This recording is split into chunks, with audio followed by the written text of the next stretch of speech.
This is the field of the unknown, the strange and fantastic, the horrific and amazing.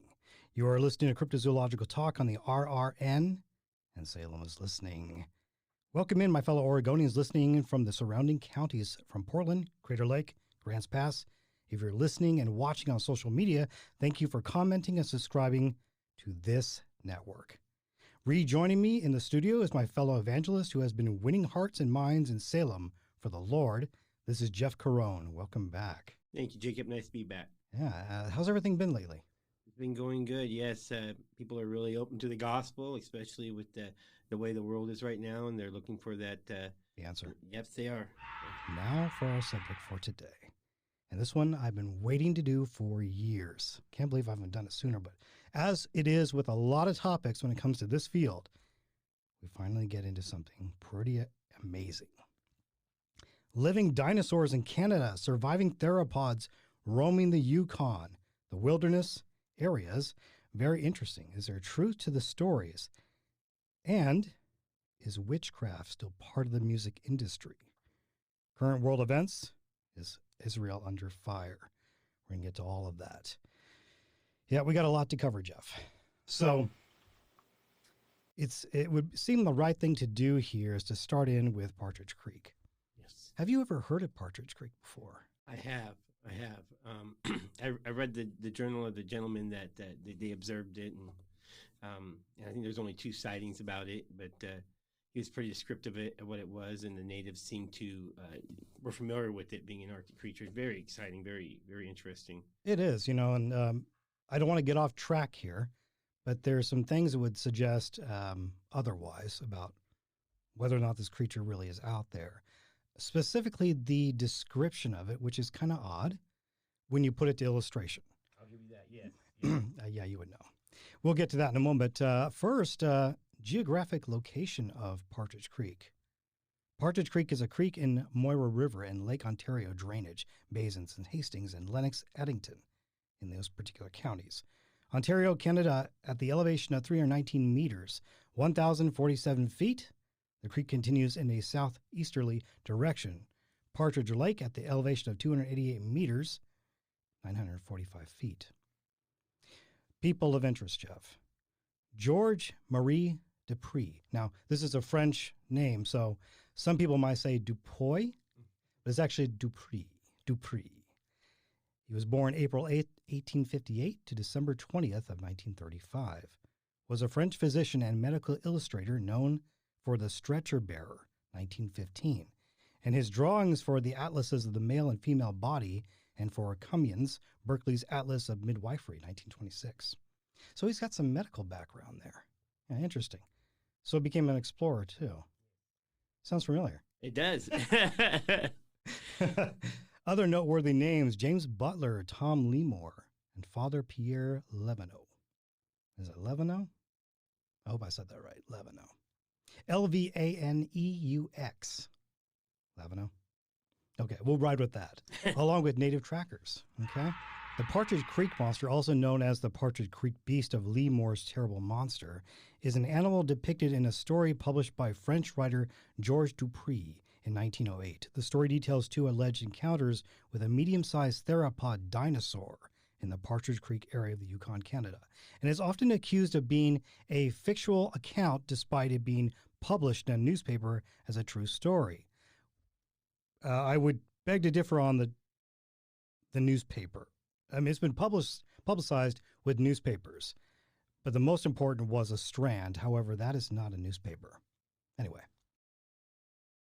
Several alleged sightings of the similar animals had also later been made in the Kamchatka Peninsula area of Siberia, Russia, as well as an isolated alleged sighting of a similar creature in Fairbanks, Alaska. We will get to that one later. Throughout the 1930s, Canada writer and former Hudson Bay Company inspector Philip H. Godsell wrote a number of articles in which he included a story that had been told to him by his friend Frank Beaton. The HBC's chief factor of Fort St. John, British Columbia, Beaton had heard the story from a scientific party whose members had heard it from one of their Indian guides, a Cree named Chiquina, who had in turn heard the tale from his father. Sometime in the late 19th or early 20th century, Jaquina's father had purportedly traveled to the upper Liard River County in what is now southeastern Yukon, where he fell in with a primitive tribe of Dene Indians. I wish they wouldn't call them Indians. They're natives. Indians from India, folks. Yeah. Gottsell writes, around the fires, these Stone Age people had told of a Medicine Valley to the north. Could be the Nahanni Valley. Inhabited by monsters of fearful size and ferocity. One of the Cree's new Dene acquaintances produced a scrap of buckskin from the medicine bag on which had been burned the image of one of these monsters. The Cree treasured this charm for years and eventually bequeathed it to his son, Jaquina, who in turn later showed it to the scientific party he was tasked with guiding. The scientist told an incredulous Beaton that the figure depicted in the buckskin scrap was a dinosaur, drawn in flawless and anatomical detail. Anatomical detail. Okay, Jeff. Dr. George Marie Dupay, 1858 to 1935, a hard-headed Persian physician and anatomical illustrator, respected in the medical community for his contributions to the field of combat surgery. In fact, the author of the piece was almost certainly the doctor's contemporaneous namesake and fellow Persian, a 34-year-old journalist, writer, and translator, who regularly contributed to the French sporting magazine. In addition to writing articles on boxers, sprinters, and other athletes for the aforementioned publication, George Dupay wrote at least one other short story, which is set in Canada's Yukon territory. Yeah, and just for look, I don't speak very good French. Okay, some say it's a great language to curse in, but I think that says "je sais tout." Je sais tout. I could be wrong. I'm going to butcher that. I'm not going to bother. Good call, Jeff. Yeah. Dupay was a stampeder who had participated in the Klondike Gold Rush of 1897.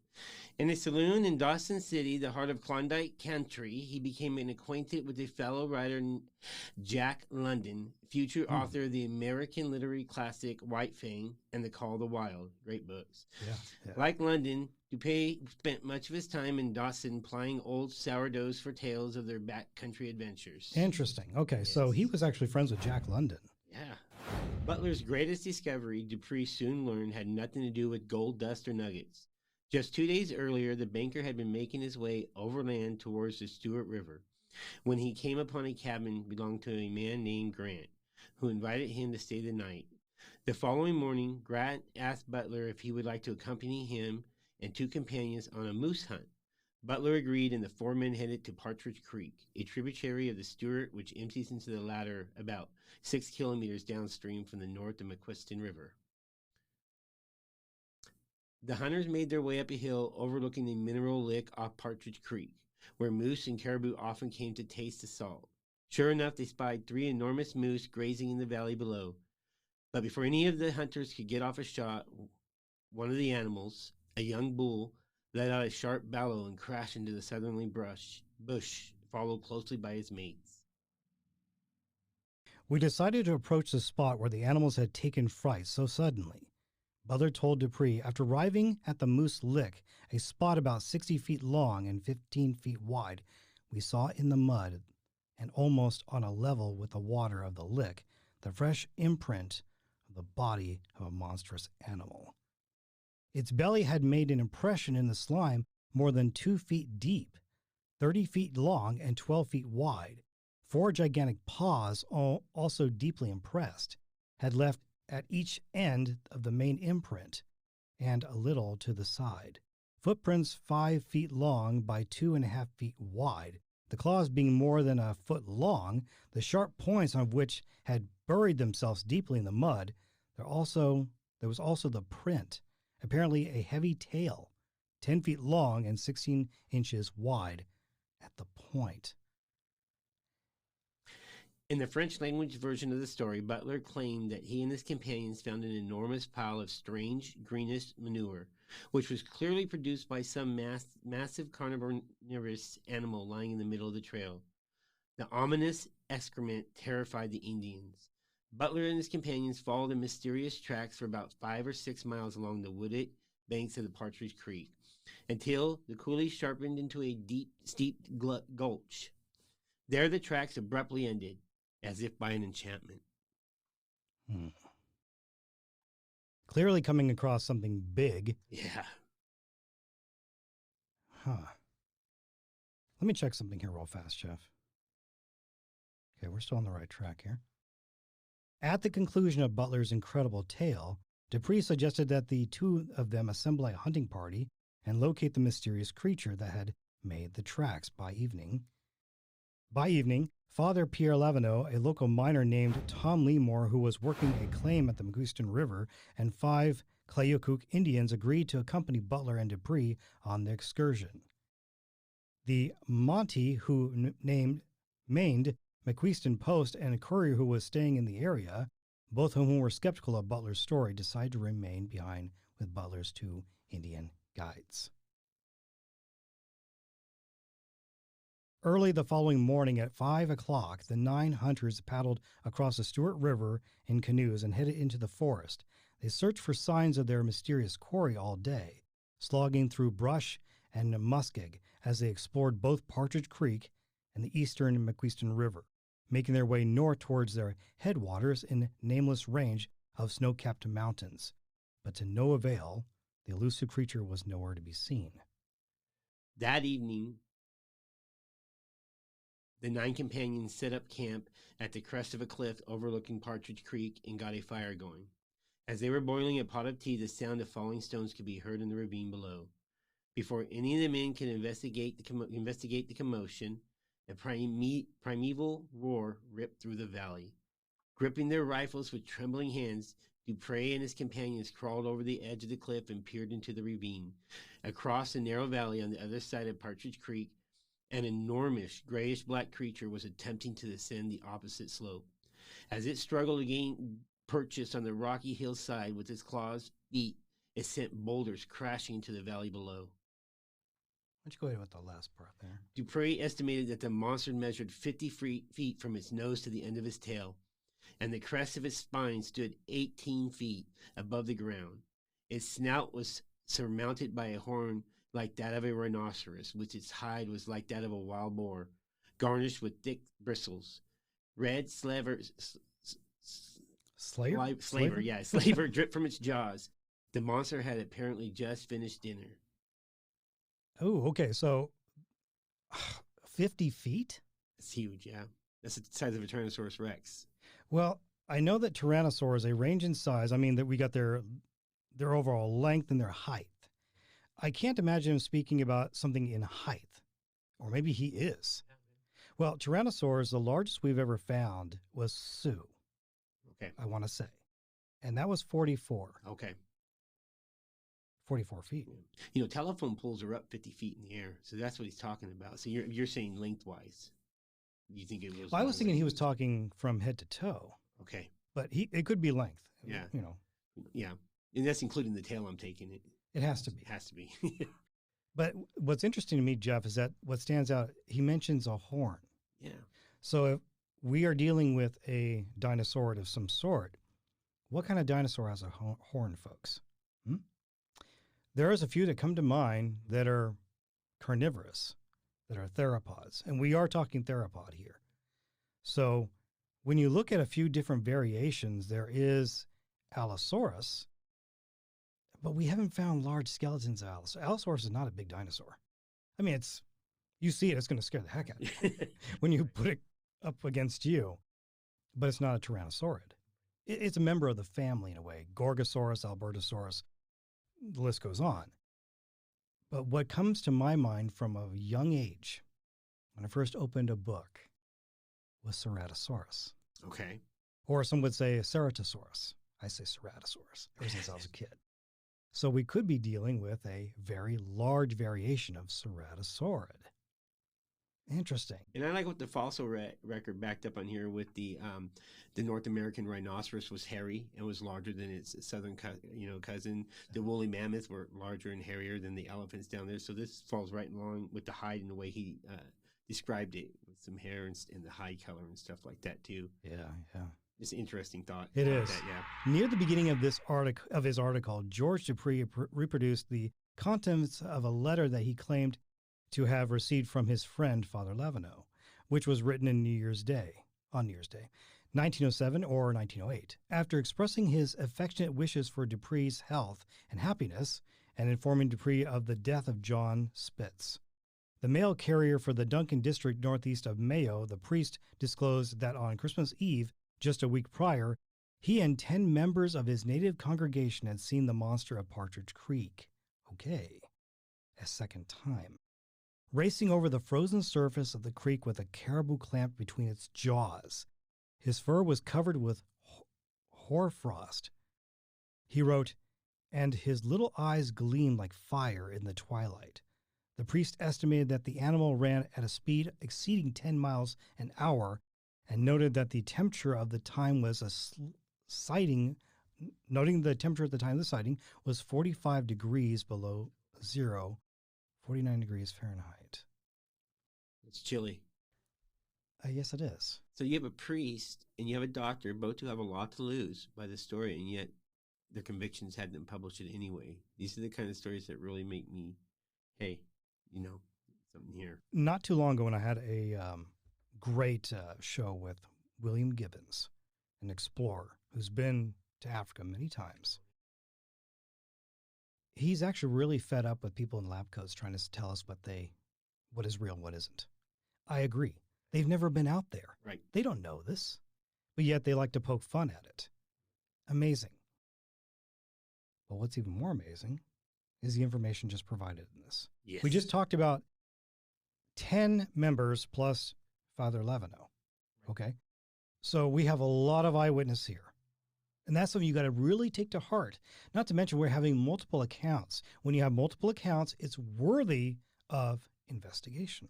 Not to mention, Dupree just spent a month being laughed at as a laughingstock, and the priest still decides to go for it. You look at the weight behind it. Yeah. When he's going to publish the story, he just saw what his friend went through. But his conviction says, I seen it. I'm going to say something. Yeah. Now that's where I pull up this picture. Let's pull that back up. Okay. Wow. Jeff, when I look at this picture, I know it's an old drawing. All right. What do you see wrong in this image? Let's see if Jeff knows.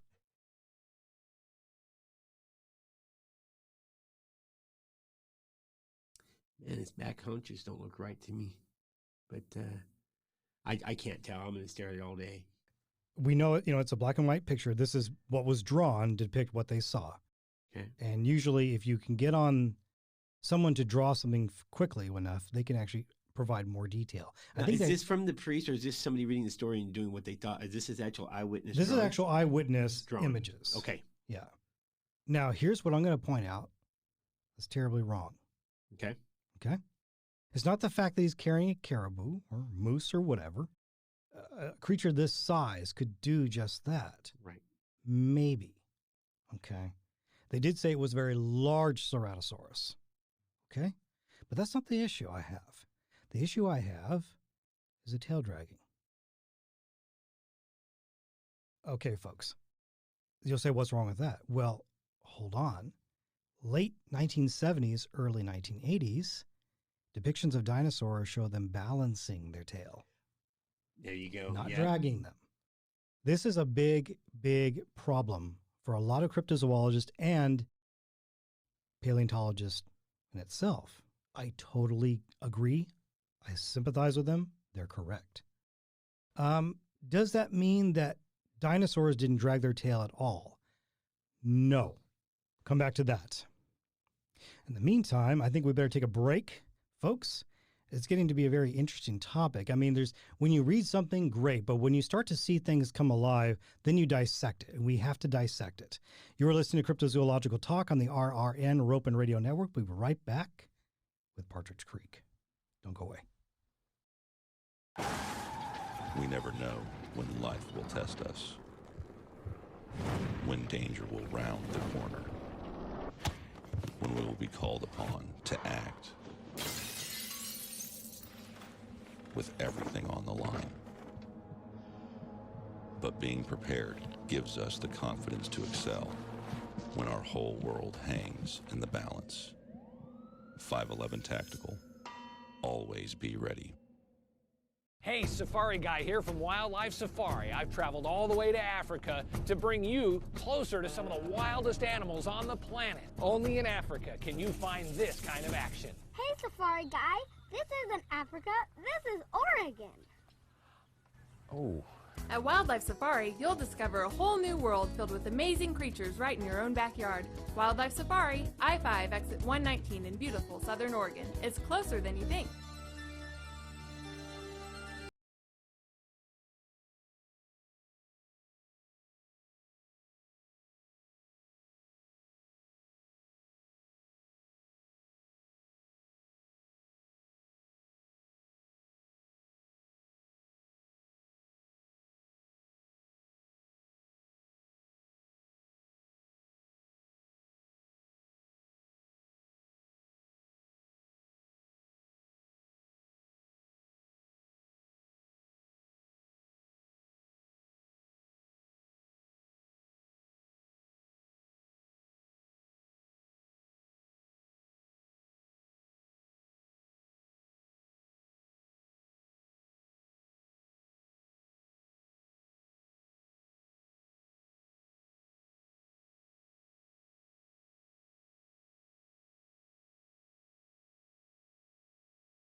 Ropen Radio Network. Salem is listening. I'm joined today by Jeff Carone. He's back in the studio with me. We're going over the monster of Partridge Creek, or the Partridge Creek beast. And as we look at these photos, so many things come to mind. And from an investigative standpoint, you have to do this. This is what me and Jeff were just discussing. It's easy to believe immediately. However, when you see things, you have to point them out. And then very well could be a hoax. It's easy to just say, hey, I believe this story all the way through. These things are still out there. I do agree. There's some of these things are still out there. But is this out there? Is this a real story? Now, something I think we need to point out is that when you're a missionary and you're out in the field, you see a lot more things than anyone else does, especially those who are sitting home with those lab coats, who want to believe only what they want to believe. They're not the ones going out there and looking. We are. That's what we do. Let's come back to this article again. But I pointed out two things that were important: the tail and the hair, and whether or not this creature is lifting its body up to support the caribou or whatever, or maybe a moose that it has. Okay. It's maybe such a heavy moose that it has to adjust. And that's why the tail went down. And at that time, that's when they saw this creature. That's their view. And that's what they remembered in their minds. Okay, this part. All right. Since the 1980s, paleontologists have discovered dinosaur fossils in both the Arctic and Antarctic circles, indicating that some dinosaurs were able to survive in colder temperatures than previously believed. The finds are coming fast and furious, wrote scientist writer Riley Black in a December 3rd, 2020 article for the Smithsonian Magazine. A tiny jaw found on Alaska's ancient rock record and written about in July indicates that the dinosaurs nested in these places and stayed year-round. The ongoing identification of new species not found anywhere else highlighted how some dinosaurs adapted to the cold. Similar to the modern avian counterparts, paleontologists hypothesize that these creatures acclimated to the lower temperatures by growing fuzzy or downy feathers, going into torpor in the underground burrows, or annually migrating to warmer climates in the autumn. Okay. I want to come back to... Yeah. Well, I had a nice chat with a gentleman who has been studying paleontology. He's not a paleontologist, but he'd love to be. It's just so expensive. But we chat here and there. And I brought up the fact that I'm not a supporter of the feathers or the fur or anything like that. I need more proof than just rock quarries in Spain and China. Yes, thank you. It's not good enough for me. Thank you, yeah. Okay, and these quarries are paying them for just anything. So this supposed tail that someone found encased in amber, by the way, anybody can make this stuff. Yes. Okay. It's a fraud. We're on the same page. As a matter of fact, Smithsonian said it was a fraud. So I'm surprised that Smithsonian got involved with that one. Yes. Said, hey, no, we're going to overlook, but yet we're still pushing this. Kind of like how certain people push on evolution of human beings, like a fish having a tail. That's an old concept that was debunked a millennia ago, but they're still pushing this. And you hit it right on the nail on the head there with the feather and dinosaur. This all goes back to evolution, if you ask me. Yes. Fossil remains and or evidence, geological formation, Morrison Formation, brushy basin member. So if we're talking about a Ceratosaurus, Nasicornis, fossils are rare but instantly recognizable. This large carnivorous dinosaur has a prominent nasal horn with two other horny bumps over both eyes. The name Ceratosaurus actually means horned lizard.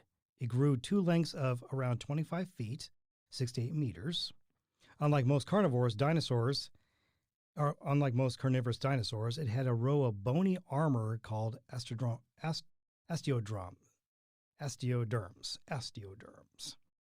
along its back. Okay, well that was depicted in the drawing. Ceratosaurus is a much rarer fossil than its famous cousin Allosaurus. Alberta, Canada has the Albertosaurus, named after Alberta, Canada, Albertosaurus. They found the skeletons there. Back in the 1990s, it took nearly a decade for paleontologists in Canada to extricate the massive Tyrannosaurus rex skeleton known as Scotty from its solid sandstone casing. So this is something that was found in Canada. But I can't say Tyrannosaurs were found in Ontario, right, where Partridge Creek is. Right. But they're definitely in Canada. Now, for the first time, researchers from the University of Alberta have taken Scotty's detailed and accurate measurements at nearly 42 feet long. Wow. The dinosaur weighed an estimated 19,555 pounds, 8,870 kilograms, when it roamed prehistoric Saskatchewan some 6,000 years ago. My words. Making its world's largest known T-Rex and the biggest dinosaur ever found in Canada. Ceratosaurs are rare, but were discovered along the Morrison Formation in Morrison, Colorado. So there hasn't been any Ceratosaurus bones found in Ontario, Canada, or in Canada itself. Yet. It's not to say they can't be found there. You just need to know where to look. Exactly. What was the point of the if that picture is accurate and it's like what's the point of the horn on the nose there, that little bump? That's a good question. I don't think it's not a defense mechanism. No, it's not pointing on. Let's take a look at some images here between comparisons of Allosaurus and Ceratosaurus. We got some comparison here, folks. So you can see Ceratosaurus is a much smaller creature compared to his other brothers like Allosaurus. Yeah.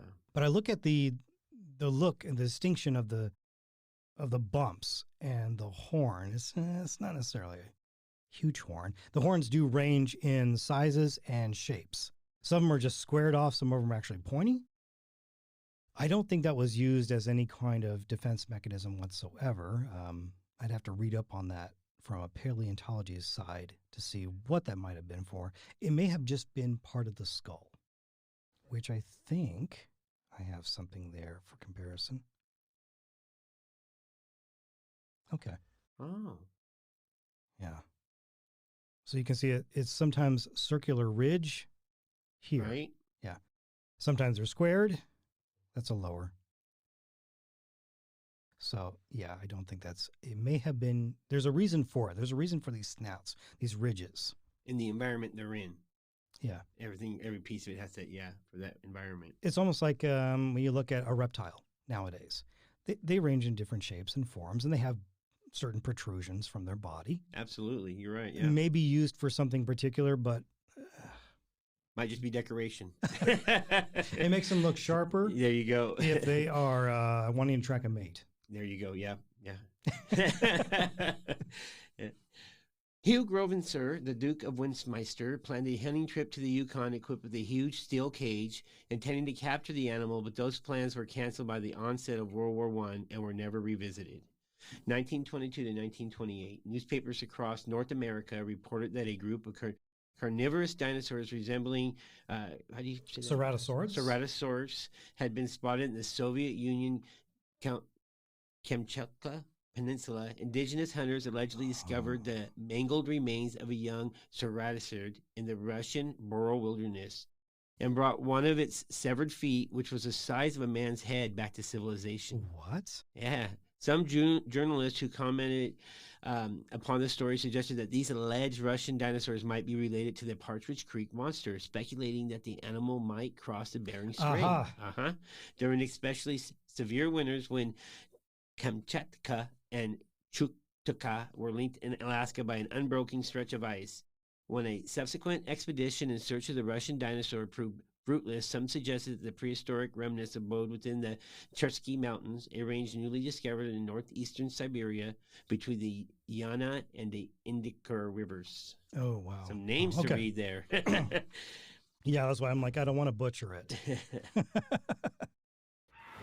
September 1999, around 2012, an unidentified user of the Panda Pages section of the World Wildlife Fund official website described an alleged encounter with a large theropod dinosaur 30 feet in height, resembling an allosauride, akin to larger species such as Ceratosaurus. I'm going to butcher that. I'm not going to say it again. Rather than a ceratosaur, after departing from a Denny's restaurant to stop at a hotel in Fairbanks, Alaska, which is relatively close to Partridge Creek. The animal allegedly terrorized the individual and their family while inside their car, as well as another couple witnessing the animal from nearby, and allegedly the animal is looking to feed two of its young. Fascinating case. Fascinating. With Partridge Creek. Oh my gosh. Thanks for so much information. Yes. But we're not done yet, folks. When we come back, we need to tackle a couple of other subjects before we wrap up our show today. And that is, does witchcraft have a stranglehold in the music industry? As artists become more and more popular, is that just the benefit of great marketing? Or is that the selling of their soul? We're going to find out next. Jeff's going to tell us more about that. Don't go away. You're listening to Cryptozoological Talk on the RRN Ropen Radio Network. We'll be right back.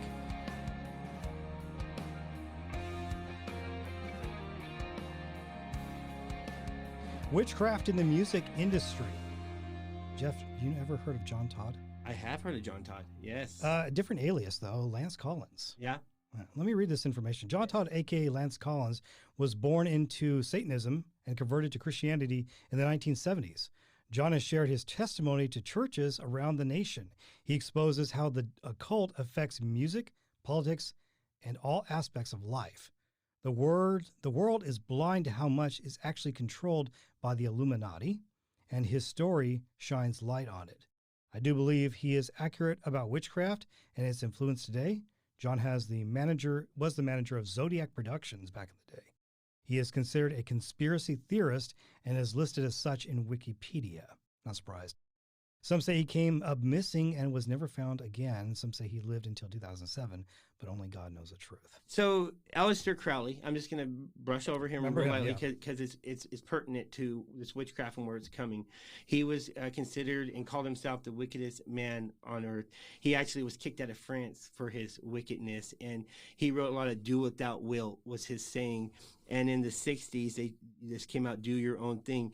Now, here's something I want to say. Aleister Crowley is the one that taught them a lot in his books and his teaching. It was say things backwards, which is backmasking. So like with Stairway, I don't know if you've ever heard of backmasking, but it's when stuff is put into songs where you play it backwards and it says something. Stairway to Heaven's a big one. Yes. Talks about them loving Satan and "You're my sweet Satan." And Madonna had songs that had music like that. Venom had songs like that too. So I want to tell your followers and you too a good one, because there's so many sources you can go at. One that is pretty much it's called "I Sold My Soul." They sold their souls for rock and roll by Good Fight Ministries. So So they sold their soul for rock and roll by Good Fight Ministries. Everything we're touching base here is the 3-hour video, the most amazing video. Before I go any more, he does direct quotes, backs up everything I'm going to say here with actual articles. It really is. There's so many more, but this one encompasses it all because he's somebody that was in the rock industry and going down that road. He shows a big, on the beginning of Aleister Crowley and all this other stuff that started into rock and roll and their agenda, because Aleister Crowley said, "Give me their youth, and I'll turn this." And Aleister Crowley, he's had influence in so much, and there is so many songs where they sing homage to Aleister Crowley. But I just want to go over a few of these artists that do it. Sure. We got Ozzy Osbourne, Bruce Springsteen, The Beatles, Sgt. Pepper, Iron Maiden, Moonchild, David Bowie, Quicksand, Murdery Devils, Thelma, which was his religion, Marilyn Manson, Misery Machine, Led Zeppelin, bought his house that he got kicked out of France. He bought it and took off all the wallpaper to get all the spells and everything on it, and it's in his music video. They believe what they're doing. Some of this story. Oh, sure. Yeah, let's see, Alias. Okay, and then Phil Acklin actually named himself. He was a heavy metalist artist. Anton Crowley as an alias. Anton LaVey was the writer of the Satanic Bible. Aleister Crowley, he started all this stuff with the music. Red Hot Chili Peppers, and okay, so we got that. Now, Bob Dylan, and I don't know if I shared this video or not, but Bob Dylan in an interview, when they asked him, "Why do you still go on?" he goes, "It's to pay a debt that I owed. I keep up my end of the bargain." The guy goes, "To bargain with who?" He goes, Yeah. And he goes, "The king of this world and I the saw one to this come." interview. Isn't Yeah. that like, wow, that's chilling. So if you pay attention, they actually admit it. And another thing, so they have their own religion, their own cult. And if you see these actors with the one-eye symbolism that they do and the symbols, they have to do everything out in the open. I don't know why, but they do. And a lot of it is so they know who's in that club. Because to be in this club, just think logically. This is the devil's world. And if you're going to have any piece of his pie until Jesus comes back again, you're going to go through him. And he is going to, and he endows these people to make his influence. And you start seeing how the culture's drifted. Garbage in, garbage out. Okay, and so listen to the lyrics that they say, I kissed a girl and I liked it, how it starts to bend the culture, rebel, Spice, the Spice Girls, the songs they did. And so there's a lot of double meanings in everything they do. Jay-Z has come out and said he's a Luciferian. Yeah. And so absolutely, witchcraft is key, and I love what John Todd says about it. If you're going to be famous, and another thing is, this would be a great one to have and show and document. When Taylor Swift went from where she was to mega, I mean, she changed her look, her appearance, and everything. When Beyonce became big, when all these came big, the music video that they do, they always do a music video where they're walking through a land, then they have to go through a desert, then there's a death and a rebirth, and it coincides with them going to mega stardom. Folks, I want to play this recording of John Todd for you. About 6 minutes, you're going to hear it. And it's fantastic. He goes right into the music industry, and he rips him a new one. You need to hear it. Amazing man of God who repented and gave his heart to the Lord, and he was a fighting force. Amen. He still is. He's still making waves. I want you to hear this, okay? Decide for yourself if you should continue on and let your kids continue on listening to this garbage. I was the manager of Zodiac Productions, which Zodiac Productions, its name's been changed since then. I'm not even sure what to call it now, but it's the largest music conglomerate in the world. It owns RCA Records, Columbia Records, Motown Records, owns almost all the concert booking agencies in the United States. And that's not even the name of the company that owns it. The name of the company that owns it is Brenner Enterprises, and Brenner Enterprises is owned by Chase Manhattan. Chase Manhattan's owned by Standard Oil, and Standard Oil is owned by the Lords of London. You can track it on back. You kind of get the idea after a while.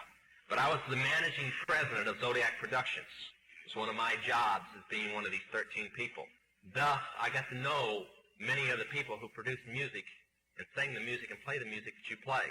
Recently, one of the top people in rock music from the group, can't think of the name of the group now, it's one of the top rock groups still in existence that's been around a long time, was just saved. And he told how when they'd play in their concerts, they would control, through witchcraft spells in their mind, the people to do different things in the audience. and that they'd work the audience up not with their music, but with their mind and their music combination. Now, one of the closest friends that I got during that time that I obtained was a man named David Crosby, Crosby, Still, Nash & Young. I saw David the day before Christmas last year, talked with him. I got him away from this witch that he had with him. He told her to go shopping. We were in West Hollywood, and I was witnessing around to people I knew. We went off in this store, and we started talking. I said, David, I'd like to ask you a couple questions. I said, I already know the answers, but I've been gone for 5 years. I'd like to know if certain things are still the way they were when I left. I said, now I'll have to explain some of this when I'm done, because you're not going to understand it all unless you know something about music. I said, do they still take the master to the temple room? Dave said, yeah. I said, do they still have the coven conjure demons into the master? He said, of course. I said, now, I got to know something. What's the main reason for rock music? He said, come on, Lance, you know what the reason is. I said, please, David, I don't want to guess.